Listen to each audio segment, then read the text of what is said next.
घंटे बाद जब हम आवास पर आते हैं, यहाँ तक कि हमसे जो लोग मिलने आए थे उन सबको उठा करके पुलिस लेकर चली गई। ये तानाशाही आज तक बिहार के लोगों ने नहीं देखा था कि बिहार के सिवान जिले में जितनी बर्बरता पुलिस ने दिखाई, AK-47 लेकर के पुलिस उतर जाती है, नौजवानों पे AK-47 चलाया गया और 4 नौजवान जो थे उसमें उनको गोली लगी। धर्मेंद्र प्रधान का इस्तीफा हो जाना, अभी अमित शाह का इस्तीफा होगा, नरेंद्र मोदी को जाना पड़ेगा उसको। नमस्कार, मेरा नाम भजन लाल कुमार है और आप देसी न्यूज के माध्यम से देख रहे हैं। कुछ दिन पहले विधायक संदीप सौरभ जेल गए थे और जेल इसीलिए गए थे क्योंकि छात्रों का आवाज उठा रहे थे, लेकिन उनकी आवाजों को दबाने के लिए सरकार ने जेल भेजा है। अब जेल में जाने के बाद उनमें क्या परिवर्तन आया, छात्रों के प्रति जो है उनका एक तरीके से कहे तो लगाव क्या है कि वो जेल जाना भी पसंद कर रहे हैं। जेल गए थे आप। देखिए, जेल तो गए, जेल तो सरकार ने बिहार के सैकड़ों लोगों को जेल में डाला। सरकार को लग रहा था कि इनको जेल में डाल देंगे तो आंदोलन थम जाएगा।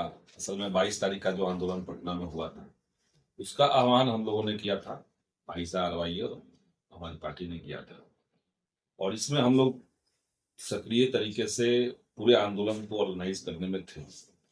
लेकिन जेल जिस वजह से डाला गया वो वजह था कि खौफ पैदा करना। बिहार विधानसभा में सदन चल रहा था, पालीगंज में डिग्री कॉलेज की हम मांग उठाए और मांग उठाने के बाद सरकार ने अड़ियल रवैया दिखाया, उन्होंने खारिज किया। उसके 2-3 घंटे बाद जब हम आवास पर आते हैं, यहाँ तक कि हमसे जो लोग मिलने आए थे उन सबको उठा करके पुलिस लेकर चली गई। ये तानाशाही आज तक बिहार के लोगों ने नहीं देखा था। उनको लगा कि हम डरा देंगे, लेकिन अंतर छात्रों की जीत हुई, धर्मेंद्र प्रधान को इस्तीफा देना पड़ा। लेकिन छात्रों का जो आक्रोश है वो अभी भी बरकरार है। युवाओं की जो मांगे हैं वो अभी भी लंबित हैं और इसलिए संघर्ष अभी भी चलेगा। मामला है तो आरक्षण को कैसे देखते हैं? आरक्षण को कौन हटा सकता है? आरक्षण एक संवैधानिक अधिकार हम लोग का है। दूसरी बात है कि आरक्षण सामाजिक न्याय को स्थापित करने के लिए लाया गया है।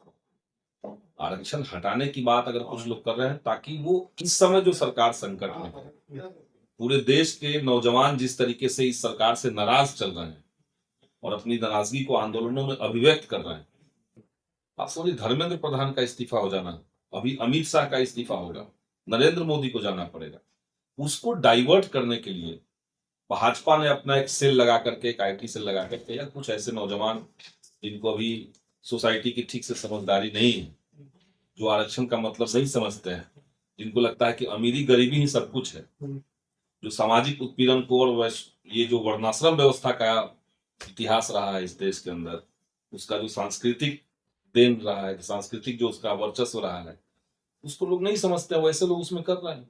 आरक्षण हटाने की बात ही नहीं है।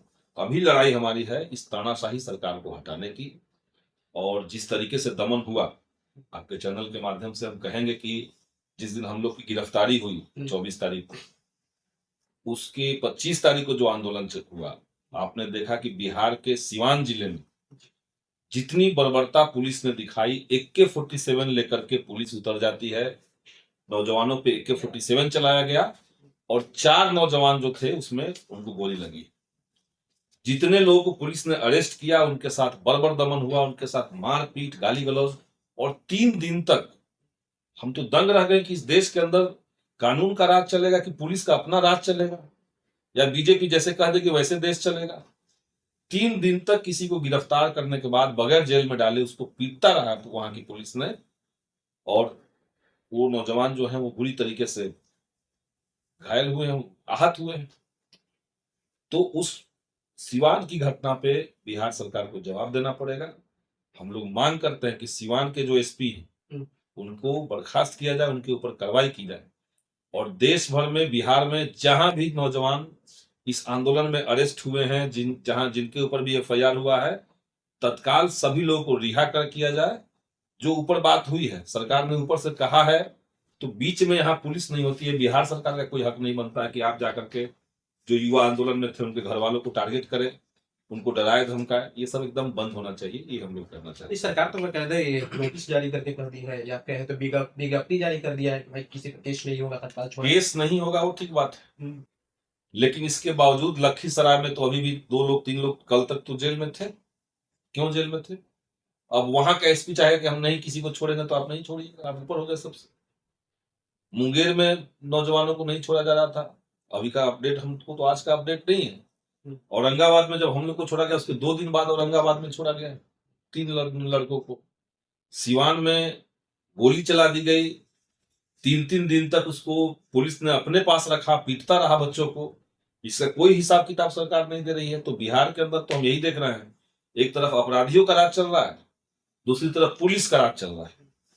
पुलिस को लगा कि नगरनौसा में सबको पीट देना चाहिए, सबको पीट दिया गया। पुलिस को लगा कि जाकर के भोजपुर में किसी का भरत तिवारी का इनकाउंटर कर देना चाहिए, इनकाउंटर कर दिया जा रहा है। और अपराधियों को लग रहा है तो किसी की हत्या हो जा रही है। तो ये सरकार जो है वो पूरी तरीके से निकम्मी, नाकारी सरकार है और जनता इससे उठी हुई। ये लोग देखिए